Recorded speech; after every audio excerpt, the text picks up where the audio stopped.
The cantina buzzed with the sounds of different alien voices mixing together. Blue smoke drifted from the Krathari corner where Zektar sat with his squad. His forearms gestured wildly as he told another war story to anyone who would listen. The chitinous plates on his back clicked together when he laughed, a sound like breaking glass. And then, Zektar said, his voice getting louder, my hive brothers and I took down 3 enemy walkers with nothing but plasma charges. 37 kills in one battle. That is how real warriors fight. Across the room, Vex floated near the ceiling. The ethereal's body glowed soft purple as energy crackled around its form. Physical combat is so primitive, Vex said, its voice echoing strangely. My kind can disable entire ships with focused thought waves. We destroyed a devourer fleet without firing a single shot. The other aliens nodded and shared their own stories. Each tale grew bigger and more impressive than the last. The Gorvani talked about their healing powers. The Zephyrians boasted about their speed. Everyone had something amazing to share. Everyone except the humans. Maya Chen sat quietly at a corner table. Her brown hair was pulled back in a simple ponytail. She wore the same gray uniform as everyone else, but somehow looked smaller than the towering aliens around her. 3 other humans sat with her, but they all stayed silent while the aliens talked. Hey, human, Zektar called out suddenly. His red eyes focused on Maya's table. We want to hear about Earth's great warriors. Tell us about these legends we keep hearing about. The cantina grew quiet. All eyes turned to the human table. Maya looked up from her meal but didn't speak. Come on, another Krathari said. We heard humans tell crazy stories. Something about one soldier fighting whole armies. Is that true? A few aliens started laughing. The sound wasn't friendly. Vex drifted lower, its glow getting brighter. I have accessed some human data files. They claim individual soldiers accomplished impossible things. One human supposedly killed over 500 enemies in just 100 days. Ridiculous. Or this one, Zektar said, pulling up a holographic display from his ARM computer. 300 humans held off an army of thousands. The humans lost, but somehow this is considered a great victory. Makes no sense. More laughter filled the room. Even species that usually kept to themselves joined in the mockery. And the best one, a Gorvani soldier said, his scaled face grinning, is about one human who fought off an entire company by himself, on a burning tank, for hours. How stupid do they think we are? The aliens roared with laughter now. Some pounded tables with fists, claws, or tentacles. Others made jokes about human imagination and human lies. Maya's 3 companions looked angry. One started to stand up, but Maya put a gentle hand on his arm. He sat back down, still glaring at the aliens. The problem with humans, Zektar continued, is that they make up stories to feel important. Real warriors don't need legends. They have facts. Exactly, Vex agreed. When I destroyed that devourer fleet, it was documented, recorded, proven. These human tales are just, what do you call them? Fairy stories? Fairy tales, someone corrected. Yes, fairy tales for children. A Zephyrian soldier stood up. His thin bird-like body moved with quick, jerky motions. My grandfather once ran 300 kilometers in 4 hours to deliver a message that saved a city. We have video proof. Where is your proof, humans? All eyes turned back to Maya's table. The other humans looked ready to fight, but Maya remained calm. She took a slow sip from her drink and set it down carefully. Which legends would you like to discuss? Maya asked quietly. The question surprised everyone. They expected anger or silence, not this calm response. Zektar leaned forward. Any of them. Pick your best lie and try to convince us it's true. Maya nodded slowly. Would you prefer individual actions or unit actions? Modern warfare or historical battles? Defensive operations or offensive campaigns? The aliens exchanged confused looks. This wasn't going how they expected. Just pick one, Vex said impatiently. Your most unbelievable story. Maya reached into her pocket and pulled out a small rectangular device. It looked ordinary, like a standard data pad but older and more worn. This device contains Earth's complete military archives, Maya said. Every battle, every operation, every action that was properly documented. My family has kept these records for 7 generations. She activated the device. A holographic display appeared above the table, showing lists of names, dates, and locations. Audie Murphy, Maya said, touching one entry, June 1925 to May 1971. At age 19, He held off an entire German company for 1 hour while standing on a burning tank destroyer. He was wounded but continued fighting. He saved his entire unit. This happened on January 26, 1945, near Holtzwihr, France. The aliens stopped laughing. The hologram showed official documents, photographs, and witness statements. Simo Heha, Maya continued, selecting another entry. 505 confirmed sniper kills in less than 100 days during the Winter War of 1939. Finnish military records. Soviet military records. Both sides documented his actions. Sektar moved closer, studying the display. These look real, but... The Battle of Thermopylae, Maya said, bringing up another file. 300 Spartan warriors and 700 other Greeks held off a Persian army of at least 100,000 soldiers for 3 days. They all died, but they delayed the invasion long enough for Greece to prepare its defenses. Wait, Agurvani said. You admit they lost? They completed their mission, Maya replied. Sometimes victory isn't about surviving. Sometimes it's about buying time for others. Vex's glow flickered. But these numbers are impossible. One soldier cannot fight so many enemies. Maya looked up at the floating alien. Why not? Because it defies logic, physics, biology. No single being can overcome such odds. Unless, Maya said quietly, you don't understand what you're fighting for. She touched another entry. The Battle of Rorke's Drift. 139 British soldiers held off 4,000 Zulu warriors for 2 days. They were protecting a hospital full of wounded men. They had no hope of rescue, but they fought anyway. The cantina had gone completely silent now. Even the background music seemed muted. These are just stories, Sektar said, but his voice lacked confidence. Humans exaggerate everything. Maya closed the device and put it back in her pocket. Every species has legends about supernatural beings who can do impossible things. But humans don't tell stories about gods or monsters. We tell stories about ordinary people who chose to do extraordinary things. She stood up slowly. Her 3 companions stood with her. You want to know the difference between your legends and ours? Maya asked. Your legends are about what your species can do. Our legends are about what any human will do when it matters enough. The aliens watched as the 4 humans walked toward the exit. No one spoke. No one laughed. At the doorway, Maya turned back. The device has over 10,000 documented cases, she said. If you ever want to see real proof instead of just demanding it, you know where to find me. The door closed behind the humans with a soft hiss. For a long moment, nobody in the cantina said anything. Then, very quietly, someone asked, Do you think those records are real? But nobody answered. The next morning, Maya Chen walked through the corridors of the military base. Other soldiers nodded to her as she passed, but the aliens seemed different now. Some looked curious. Others looked suspicious. A few looked embarrassed. She reached the training center and found Sektar waiting for her. The big Krathari warrior stood with his arms crossed, his red eyes studying her carefully. I looked up some of your stories last night, Sektar said without greeting. The battle records seem detailed. Maya set down her training bag. Did you find anything interesting? Maybe, but I have questions. Sektar's chitinous plates clicked nervously. This Audie Murphy human. The reports say he was small for your species. Only 65 kilograms. How does such a tiny being fight off 200 enemies? Maya pulled on her training gloves. He wasn't fighting 200 enemies at once. He was fighting them as they came. One group, then another, then another. Each group thought they could take one wounded human. They were wrong. But the burning tank destroyers burn hot, Maya said simply. The metal deck would have been painful to stand on. But the Germans couldn't shoot him accurately because of the smoke and flames. He used their hesitation against them. Sektar shook his head.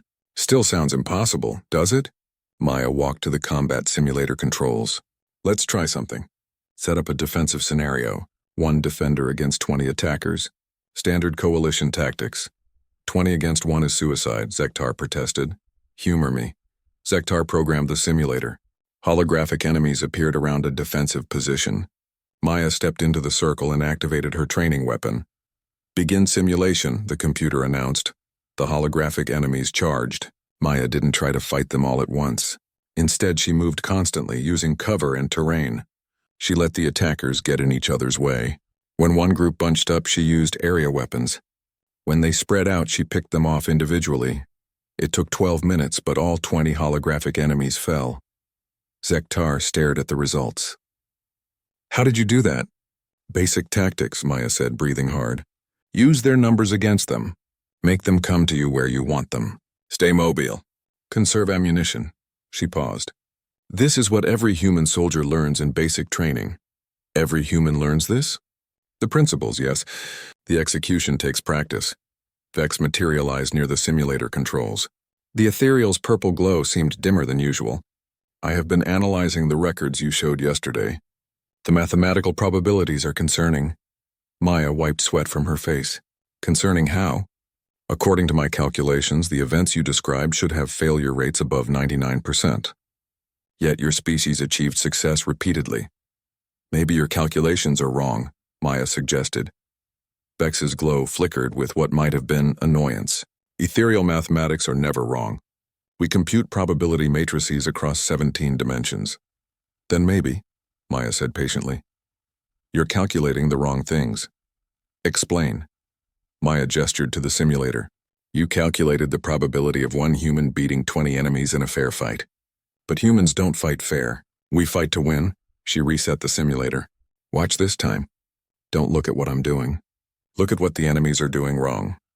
The simulation ran again. This time Vex and Zektar focused on the holographic attackers. They saw how Maya manipulated their movements, how she made them bunch up in kill zones, how she used their own tactics against them.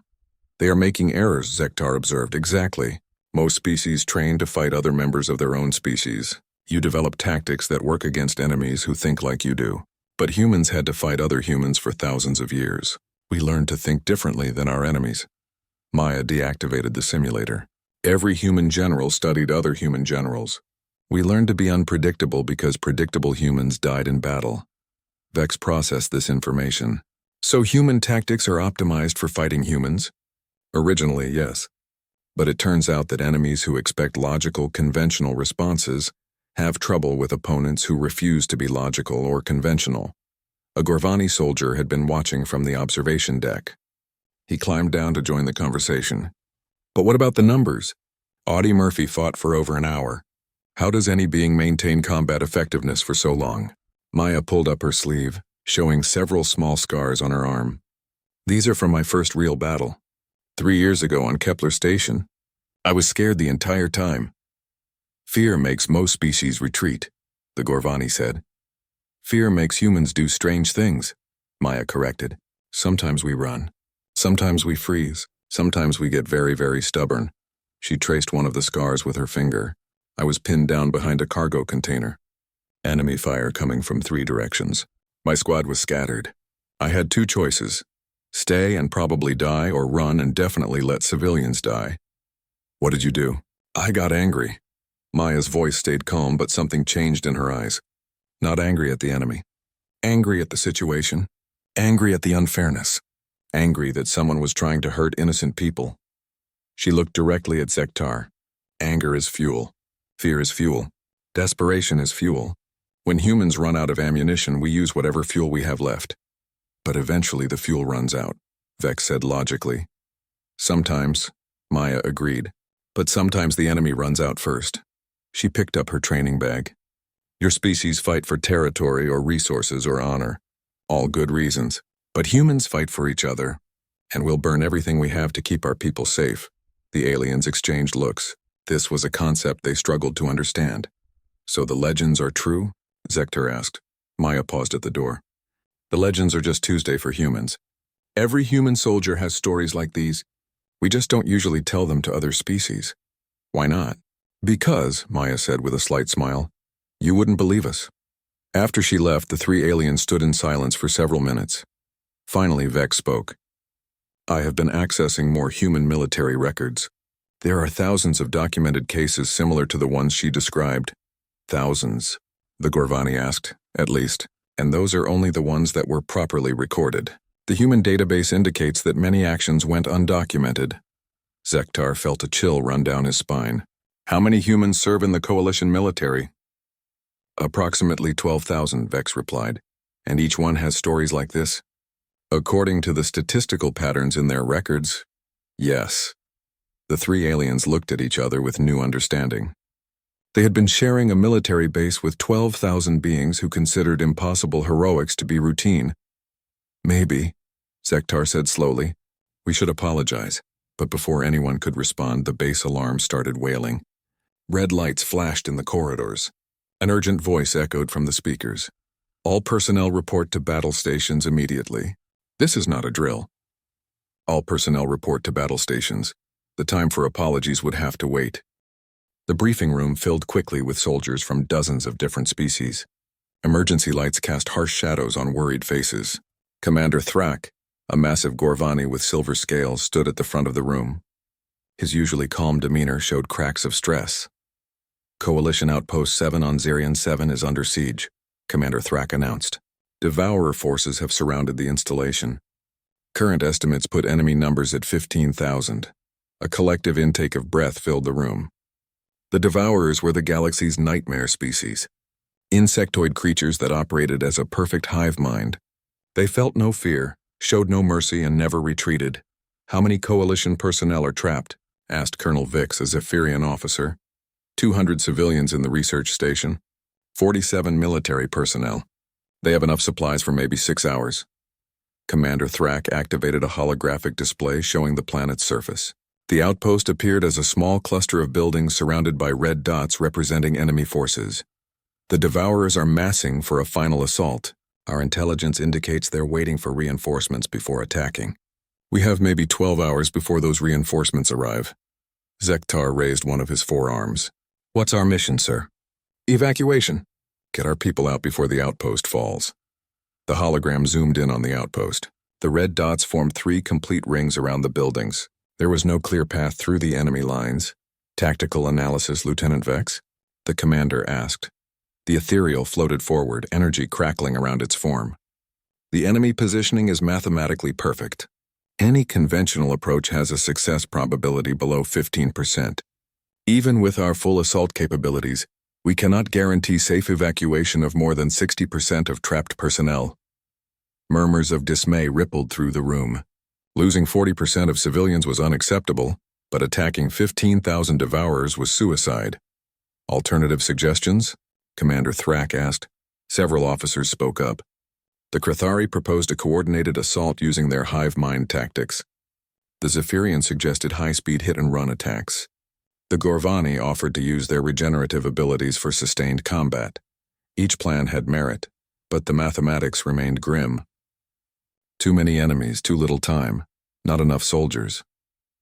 Maya Chen sat quietly in the back row with the other human personnel.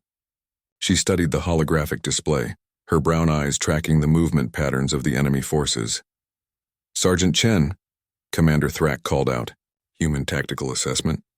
Maya stood up slowly. Sir, may I ask about the terrain around the outpost? Rocky badlands. Lots of caves and crevices. The Devourers are using the underground tunnels for staging. And the weather? Dust storms expected tonight. Visibility will be near 0. Maya nodded and sat back down. She didn't offer any suggestions. Zektar turned in his seat to look at her. Well, what's the human plan? There is no human plan, Maya said quietly. This is a coalition operation. We follow coalition tactics. Something in her tone made Zektar study her more carefully. Maya's face was calm, but her hands were clenched tightly in her lap. Commander Thrak continued the briefing. We deploy in 4 hours. Mixed species units for maximum tactical flexibility. The plan is a 3-pronged assault to draw enemy attention, while evacuation shuttles extract civilians from the rear. Lieutenant Vex projected probability calculations. The numbers were still terrible, but slightly better than before. Maybe 70% of the trapped personnel could be saved. Questions? Commander Thrak asked. Maya raised her hand. Sir, request permission to speak privately after the briefing. Granted. Everyone else prepare for deployment. Dismissed. The room emptied quickly. Soldiers hurried to gather equipment and make final preparations. Within minutes, only Maya, Commander Thrak, and a few senior officers remained. What's on your mind, Sergeant? The commander asked. Maya approached the holographic display. Permission to propose an alternative, sir? Go ahead. Maya manipulated the controls, highlighting different areas of the terrain. 4 humans could create a diversion here, here, and here. Draw the majority of Devourer forces away from the outpost. Give the main force a clear path for evacuation. Zektar, who had lingered to hear this conversation, stepped forward. 4 humans against 15,000 devourers. That's not a diversion, that's suicide. Maybe, Maya said, but it would work. Commander Thrak studied the proposed plan. Explain. Devourers respond to perceived threats based on tactical importance. If they detect a small force making aggressive moves, they'll assume it's a scouting party for a larger attack. Their hive mind will redirect resources to eliminate the threat. But 4 soldiers can't actually threaten 15,000 enemies, Lieutenant Vex pointed out. Maya's expression didn't change. They don't have to actually threaten them. They just have to make the devourers think they can. She highlighted several cave systems on the map. Psychological warfare. Use their own communication systems against them. Make them think there are more humans than there actually are. And when they figure out the truth, Zektar asked, by then hopefully the civilians are safe. Commander Thrak shook his head. I can't authorize a suicide mission, Sergeant. Find another way. Sir, Maya said respectfully. There is no other way, not if we want to save everyone. The Coalition doesn't sacrifice soldiers for civilians. We find solutions that save both. Maya was quiet for a moment. Then she said, what if the 4 volunteers were already planning to disobey orders? Excuse me? Hypothetically speaking, sir. What if 4 humans decided to go on an unauthorized mission? You couldn't stop them from launching in a stolen shuttle. You certainly couldn't be held responsible for their actions. The room fell silent. Everyone understood what Maya was really proposing. That would be court-martial offense, Commander Thrak said slowly. Yes, sir, assuming anyone survived to face charges. Zektar looked at Maya with new understanding. You're serious about this? Dead serious, Maya replied. She turned to face the other humans in the room. Collins, Rodriguez, Kim, you in? The 3 other humans stepped forward without hesitation. This is insane, Vex said. 4 beings cannot hold off 15,000 enemies. Maya looked up at the floating alien. You're right. 4 beings probably can't, but 4 humans might. Commander Thrak studied the holographic display again. The mathematics were still impossible, but something about Maya's confidence made him reconsider. How long would you need to hold them off? He asked. 8 hours minimum. 10 would be better. Against 15,000 devourers? Against 15,000 devourers who don't understand what they're fighting. The commander was quiet for a long moment. Then he said, I cannot authorize this mission. I will not assist in planning it. I certainly cannot provide you with equipment or transportation. Maya nodded. Understood, sir. However, the commander continued, I will be very busy with the main operation. I probably won't notice if some equipment goes missing, or if a shuttle develops engine trouble and accidentally lands near the Devourer staging area. Maya almost smiled. Thank you, sir. As the humans left to prepare, Zektar called out to Maya. Why? He asked. Why risk everything for people you barely know? Maya paused at the doorway. Because someone has to. And humans are very good at doing things that have to be done. She left the Krathari warrior standing alone, staring at the holographic display where 15,000 red dots waited in the darkness. The stolen shuttle dropped through Zarian 7's atmosphere like a falling stone. Inside, 4 humans checked their equipment one final time. Maya Chen adjusted her helmet camera and tested her communications gear. The other 3 humans worked with practiced efficiency, their faces calm despite what waited below. Landing zone is 2 kilometers from the main Devourer staging area, announced Rodriguez, the pilot. Dust storm should give us cover for the initial approach. Maya studied the tactical display. Thousands of red dots surrounded the Coalition outpost like a bloody halo. The Devourers had positioned themselves perfectly for a siege. Too bad they hadn't planned for humans. Remember the plan, Maya said into her comm. We're not trying to win. We're trying to buy time. Stay mobile, stay unpredictable, and make them think we're the advance guard for a major assault. Collins, a demolitions expert, grinned as he checked his explosive charges. Think they'll fall for it? Devourers are smart, Maya replied. But they think like a hive mind. They can't imagine soldiers acting without perfect coordination and overwhelming force. They won't expect 4 humans to attack 15,000 enemies. Kim, their communications specialist, held up a strange device. I've rigged this to broadcast fake tactical chatter on multiple frequencies. Should sound like we have 3 full companies moving into position. The shuttle shuddered as it hit the planet's surface. Through the viewport, Maya could see the red glow of Devourer night vision in the distance. Thousands of insectoid shapes moved through the darkness like a living carpet. "Showtime," Rodriguez whispered. The 4 humans slipped out of the shuttle and into the alien night. The dust storm provided perfect cover, reducing visibility to just a few meters. Maya led them toward the nearest Devourer patrol route, her heart pounding but her hands steady. They reached the first checkpoint 20 minutes later. A cluster of Devourer warriors guarded a tunnel entrance. The aliens looked like giant ants crossed with spiders, their black carapaces gleaming in the dim light. Maya signaled for silence and pointed to Collins. The demolitions expert nodded and began placing charges around the tunnel mouth. Meanwhile, Kim activated his fake communications device. "Alpha Company. Report status." Kim's device broadcast in a perfect imitation of Coalition tactical frequencies. "All units in position," came the reply from another pre-recorded message. "Bravo Company. Begin flanking maneuver. Roger that. Command." The Devourer guards turned toward the sounds, their antennae twitching with confusion. They had excellent hearing, but the dust storm made it impossible to pinpoint the source of the transmissions. Collins finished planting his charges and gave Maya a thumbs up. She counted down silently. 3, 2, 1. The explosion lit up the night like a miniature sun. The tunnel entrance collapsed in a shower of rock and flame. The Devourer guards were killed instantly, but more importantly, the blast sent shockwaves through the underground tunnel system. Throughout the Devourer staging area, thousands of aliens felt the vibrations. Their hive mind immediately classified this as a coordinated assault. Response protocols activated automatically. Maya and her team were already moving to their next target when the first wave of Devourer reinforcements arrived at the destroyed tunnel. The aliens found nothing but rubble and fake comm chatter still echoing through the dust. "Contact, contact. Kim's device broadcast. We have heavy resistance at checkpoint 7. Fall back to secondary positions," replied another recording. "Negative, we can hold them. Send reinforcements." The Devourers had never encountered psychological warfare before. Their hive mind interpreted the radio chatter as evidence of a major coalition attack. Defense algorithms kicked in, redirecting thousands of warriors toward the perceived threat. At the coalition outpost, Commander Thrak watched his tactical display with amazement. The red dots surrounding his people were moving. Huge numbers of Devourers were streaming away from the siege lines toward some unknown disturbance. "What's happening out there?" he asked Lieutenant Vex. The Ethereal's energy form flickered with confusion. "Unknown, sir. Enemy forces are responding to some kind of threat, but our sensors show no coalition units in that area.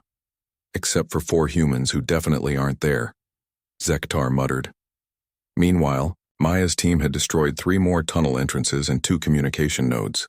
They moved through the darkness like ghosts, striking hard and fast before melting back into the dust storm. But the Devourers were learning. Their hive mind began to adapt, sending scouts in all directions to locate the attacking force. It was only a matter of time before the aliens figured out they were chasing shadows. "How long have we been at this?" Rodriguez asked as they regrouped near a rocky outcropping. Maya checked her chronometer. 2 hours. We need 6 more minimum." A new sound reached their ears, the high-pitched whine of Devourer flyers. The aliens were bringing in aerial scouts to search for the mysterious attackers. "Time for Phase 2, Maya announced. Kim pulled out a different device, this one designed to emit Devourer pheromone signatures. He had harvested the chemicals from dead aliens they'd encountered on previous missions. It was a disgusting job, but humans had no problem doing disgusting things if they worked. "Broadcasting false queen scent," Kim reported, "should make them think there's a rival hive moving into their territory." The effect was immediate and dramatic. The Devourer search pattern changed completely as thousands of warriors rushed toward the fake pheromone source. Their hive mind interpreted this as an invasion by a competing colony, triggering ancient territorial responses. Collins laughed as he watched enemy units racing past their hiding spot. They're fighting ghosts and losing, but their luck couldn't last forever. A patrol of Devourer hunters stumbled across their position just as the dust storm began to clear. Maya saw them first, 6 alien warriors with specialized sensory equipment designed to track prey. "Contact," she hissed, raising her weapon. The firefight was brief but vicious. The humans had better weapons and training, but the Devourers had numbers and natural armor. When the shooting stopped, all 6 aliens were dead, but Rodriguez had taken a severe wound to his leg. "Can you move?" Maya asked. Rodriguez tested his weight on the injured limb and winced. "I can move. I can't run."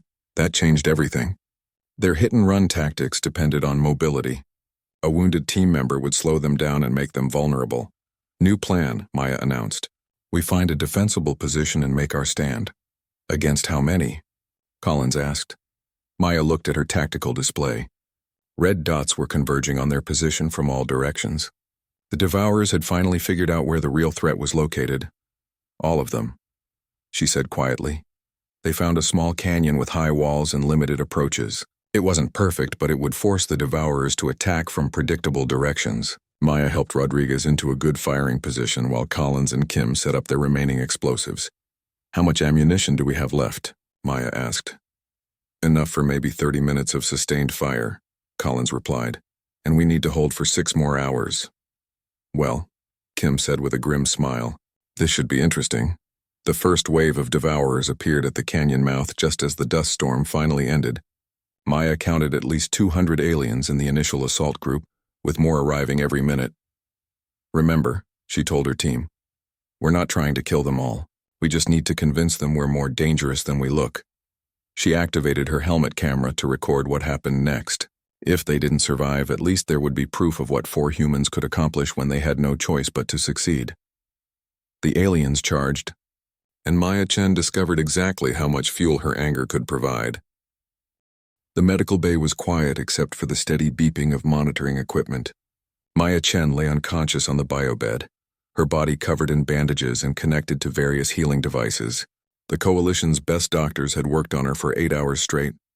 Zektar sat in a nearby chair, his forearms folded across his chest. He had been there for 12 hours, watching over the human who had saved 200 lives. On the table beside him, a datapad displayed the contents of Maya's helmet camera. Commander Thrak entered the medical bay, his silver scales dim with exhaustion.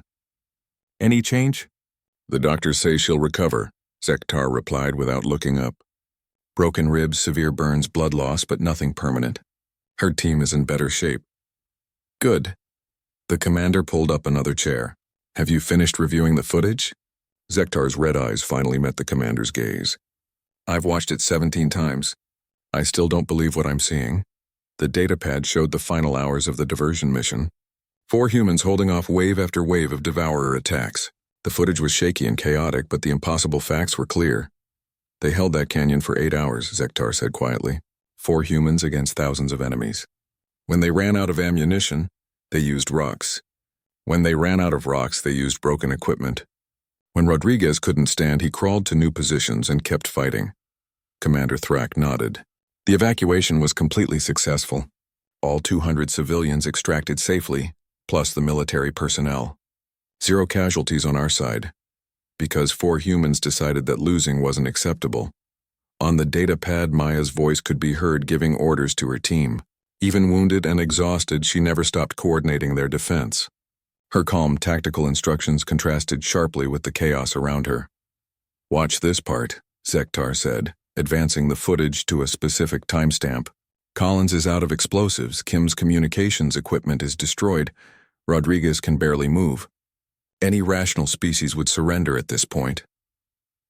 The footage showed Maya standing in the middle of the canyon, blood streaming down her face, facing a fresh wave of Devourer warriors. Instead of retreating, she charged forward with nothing but a combat knife. "She's screaming," Commander Thrak observed. "Not screaming," Zektar corrected. "War cry. Listen to what she's saying." The audio was distorted, but Maya's words were clear. "You want to get to those civilians? You have to go through me first." The Devourers had never encountered anything like this. Their hive mind couldn't process the concept of a single being attacking overwhelming odds out of pure stubbornness. The confusion lasted just long enough for Coalition reinforcements to arrive. "The battle reports are already spreading through the fleet," Commander Thrak said. "Other species are requesting copies of the footage. And they think it's propaganda. Fake recordings designed to make humans look more impressive than they really are." Zektar laughed bitterly. "Of course they do. Because admitting the truth would mean admitting we've been sharing space with legends and treating them like weaklings." Lieutenant Vex materialized near the foot of Maya's bed, The ethereal's usual purple glow seemed subdued. I have completed my analysis of the human tactical database. The one Sergeant Chen showed us. What did you find? Commander Thrak asked. Over 12,000 documented cases of individual humans achieving mathematically impossible victories. The patterns are consistent across centuries of warfare. Vex paused. These are not legends. These are statistical norms for human military performance. The room fell silent except for the medical equipment. Every human? Zektar asked. Every human soldier appears capable of such actions under appropriate circumstances. The variable factors are motivation and necessity, not ability. Which means, Commander Thrak said slowly, we have 12,000 humans in the coalition military. 12,000 beings who consider yesterday's events to be routine, Vex confirmed. Maya stirred on the biobed. Her brown eyes opened slowly, focusing on the 3 aliens around her. Did we get them out? She asked, her voice hoarse. All of them, Zektar said gently. Every civilian, every soldier. Complete success, Maya nodded and closed her eyes again. Good, Rodriguez okay? He's fine. Already back on duty. Keeps telling anyone who'll listen that he fought alongside the toughest human in the galaxy. Rodriguez is tougher than me, Maya mumbled. Crawled half a kilometer with a broken leg. Never stopped shooting. She drifted back to sleep, leaving the 3 aliens to contemplate what they had learned. I owe her an apology, Zektar said finally. We all do, Commander Thrak agreed. But I don't think she wants apologies. What does she want? To get back to work. Humans don't do extraordinary things for recognition. They do them because someone needs to. Vex floated closer to the biobed. I have been analyzing human psychological profiles. Their motivational structures are unique among known species. Most beings are driven by self-preservation, territory, or resource acquisition.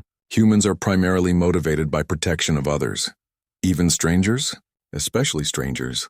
Human protective instincts extend far beyond family or tribal units. They will risk everything for beings they have never met. Commander Thrak stood up.